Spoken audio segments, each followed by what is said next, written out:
Gikatakdang pangtanggalon sa serbisyo ang 15 ka mga pulis sa Police Regional Office 11 tungod sa paggamit og illegal nga droga. Kini ang gibutyag ni Police Brigadier General Victor Rosete, ang direktor sa PRO 11. Ang mga pulis nga namiligro mawadan og trabaho nagpositibo sa illegal drugs sa ginahimong surprise random drug testing nga kabahin sa internal cleansing sa kapulisan. Yes, I have.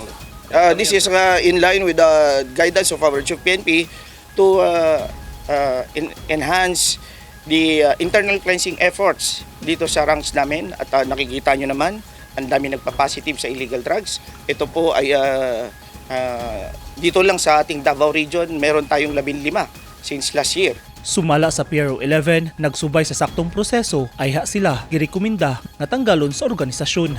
They have all undergone the processes and they will be dismissed from the police service.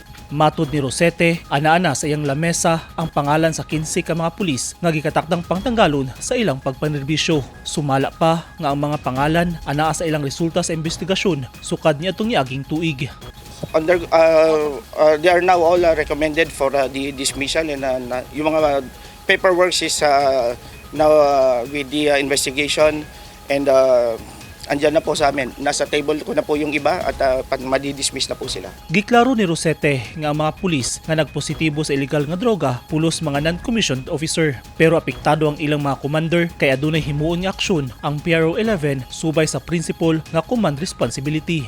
Yung mga commanders ng ating mga nagpa-positive sa illegal drugs ng mga policemen, I require them that they will not be recommended for future assignments anymore for command responsibility. Kanunay nga nagapahigayon og surprise drug test ang PRO 11 aron masiguro nga mahinlo ang organisasyon gikan sa illegal nga droga.